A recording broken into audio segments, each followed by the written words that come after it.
కడప జిల్లాలో పొలిటికల్ హడావుడి మొదలైంది. అన్ని పార్టీలు అభ్యర్థుల వేటలో పడ్డారు. ఇటు అధికారులు కూడా ఏర్పాట్లలో బిజీ అయిపోయారు. ఇంతకీ అంత హైరాణాకు కారణమేంటి? Let's watch. కడప జిల్లాలోని ఖాళీగా ఉన్న 2 జెడ్పీటీసీ స్థానాల ఎన్నికలకు ఈసీ ఆమోదముద్ర వేసింది.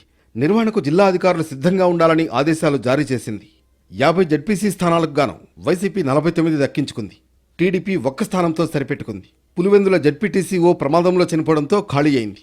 ఒంటిమిట్ట జెడ్పీటీసీగా ఉన్న ఆకేపాటి అమర్నాథ్ రెడ్డి రాజంపేట ఎమ్మెల్యేగా గెలుపొందడంతో రాజీనామా చేశారు. దీంతో ఒంటిమిట్ట కూడా ఖాళీ అయింది. ఈ 2 స్థానాలకు ఉప ఎన్నికలు నిర్వహించడానికి ఈసీ నుంచి పర్మిషన్ వచ్చింది. వచ్చే నెల 7న ఓటర్ల జాబితాను జిల్లా పరిషత్ నోటీస్ బోర్డులో ఉంచాలని ఈసీ ఆదేశించింది. దీంతో ఆ పనిలో నిమగ్నమయ్యారు అధికారులు. మరోవైపు వైసీపీ సిట్టింగ్ జెడ్పీటీసీ స్థానాల్ని తిరిగి దక్కించుకోవడానికి పావులు కదుపుతోంది. పులివెందులలో సెంటిమెంట్తో ఏకగ్రీవం చేసుకునే దిశగా ప్రయత్నాలు చేస్తోంది. అయితే టీడీపీ మాత్రం పోటీ చేసే ఆలోచనలో ఉంది. కూటమిలో ఆశావహుల సంఖ్య కూడా భారీగానే ఉన్నట్లు సమాచారం. ఎలాగైనా ఈ 2 స్థానాల్లో విజయం సాధించి తమ సత్తా ఏంటో అధినేతలకు తెలియజేయాలన్న సంకల్పంతో ఉన్నారు తమ్ముళ్లు.